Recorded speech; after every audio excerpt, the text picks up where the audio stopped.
Hello viewers, welcome back to our village. আসলে গ্রামে গিয়ে থাকাও হয় না, আর আপনাদের সাথে আমাদের গ্রামের সুন্দর দৃশ্যগুলো তুলেও ধরা হয় না।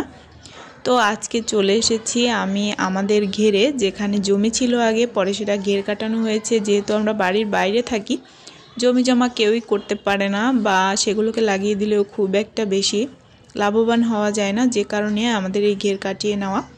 তো এখানে বিভিন্ন ধরনের ফলের গাছ লাগিয়ে দেওয়া হয়েছে। এটা হচ্ছে চাইনিজ কমলা গাছ, কি পরিমাণে ফুল আসছে আপনারা দেখতেই পেলেন। আর সাইডে এগুলো হচ্ছে মালটা গাছ, যেগুলো এখনও ফুল আসেনি। আমি অপর সাইডে আপনাদেরকে দেখাবো। ওপার সাইডে অনেক গাছ আছে মালটার, যেগুলোতে প্রচুর পরিমাণে ফুল আসে। বিগত 2 বার আমরা সেগুলো সেল করেছি। আর এইখানে হচ্ছে কুমড়া গাছে লাগানো আছে। এগুলো আমার শ্বশুরের কাজ, সে নিজের মতো করেই এগুলো করে। তো কুমড়োগুলো সবেমাত্র আসতে শুরু করছে। আমি সামনে যাচ্ছি, আপনাদের সাথে অবশ্যই সেটা শেয়ার করব। আর এটা হচ্ছে আনারস গাছ। আমি এটা আমার লাইফে ফার্স্ট টাইম দেখছি, কারণ যেহেতু আমার ছোট থেকে বড় হওয়া মোটামুটি শহর এলাকায়, এসব আমি খুব একটা দেখিনি। আমার শ্বশুর বাড়িতে এসেই আমি মূলত এর সাথে পরিচিত হই।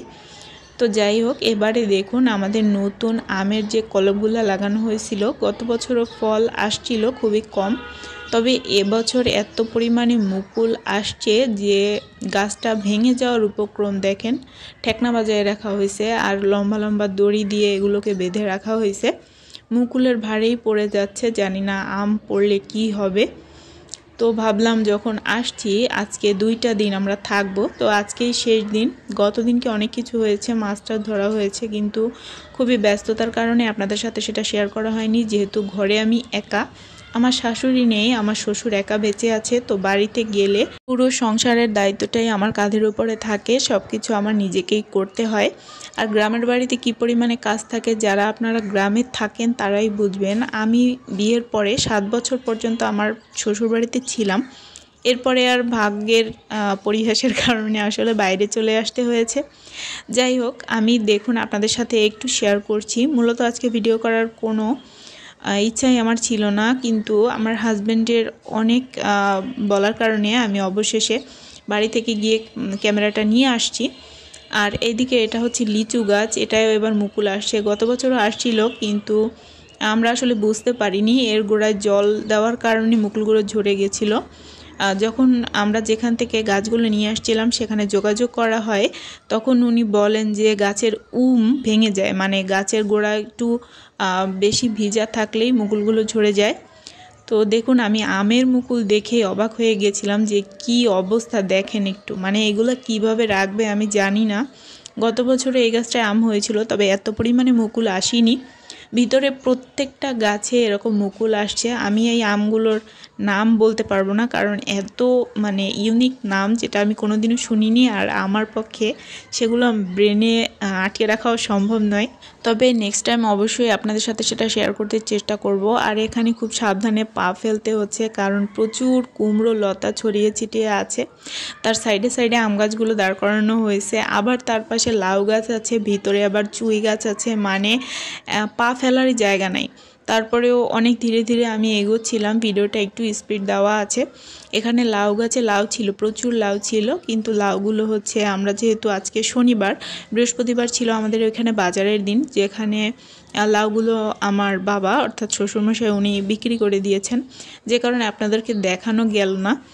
তো এখানে এবার এই মাথা থেকে তাকিয়ে দেখুন, একদম সম্পূর্ণ সাইডটা ভর্তি। এভাবে কিন্তু 3টা সাইড আছে, মানে মাঝে ছোট ছোট পুকুরের মতো কেটে দিয়ে, যাতে করে জলের সেচটা ওইখান দিয়ে দেওয়া যায়। প্রত্যেকটা গাছেই প্রচুর পরিমাণে মুকুল আসছে।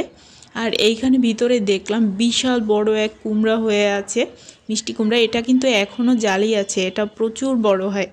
তো যাই হোক, এদিকে এটা হচ্ছে মালটা গাছ। আমি মালটা গাছের আরেকটা শর্ট আপনাদের সাথে শেয়ার করব, যেটা আমার কাছে নেই, হয়তো ওর ফোনে আছে। আমি সেখান থেকে নিয়ে অবশ্যই আপনাদের সাথে শেয়ার করব। এটাও মালটা গাছ, দেখুন প্রচুর পরিমাণে ফুল আসছে। ভিতরের দিকে আমাদের লেবু গাছ আছে, যেটাকে আমরা 12 মাসি লেবু বলি। সেখানেও অনেক বড় বড় লেবু হয়, আমি আপনাদের সাথে আগে ভিডিওতে শেয়ার করেছি। যারা দেখেননি অবশ্যই আমার পেজটায় ঘুরে আসবেন, সেখানে কিন্তু প্রচুর ভিডিও দেওয়া আছে। আরেকটা ব্যাপার আপনাদেরকে এখানে আমি বলতে চাই, সেটা হচ্ছে আমরা কিন্তু নিজেরা চুইঝাল চাষ করি এবং সেটা সেল করি। আপনারা যারা বরিশালের মধ্যে আছেন, বরিশাল বা খুলনার মধ্যে, আপনারা কিন্তু এসে দেখে যেতে পারেন এবং আমাদের কাছ থেকে একদম পাইকারিতে সুলভ মূল্যে আপনারা এখান থেকে চুইঝাল নিতে পারেন। দেখুন অনেক বড় বড় চুইঝাল কিন্তু আমাদের লাগানো আছে। এই যে পুকুরটা দেখছেন তার ওই পারে যতখানি জায়গা আছে সম্পূর্ণ জায়গাটা কিন্তু আমাদের চুইঝাল লাগানো আছে। এখানে নিচেও আপনারা দেখতে পাচ্ছেন প্রচুর চুইঝাল কিন্তু ছড়িয়ে ছিটিয়ে আছে, অনেক বড় বড়। তো আপনারা চাইলে আসতে পারেন। যারা আসলে খুলনা বাগেরহাটের আছি তারা কিন্তু চুইর যে মর্ম সেটা খুব ভালো করে বুঝি। আর আমি এমন একটা মানুষ যে আমি চুইঝাল ছাড়া আমার লাইফই অচল বলতে পারেন। এটা কিন্তু প্রচুর ঔষধি গুণে ভর্তি। যারা জানেন না তাদের উদ্দেশ্যে বলছি, কোনো রকম গ্যাস্ট্রিক বা পেটের সমস্যা থাকলে চুইঝাল কিন্তু তার একটা মহা ঔষধি।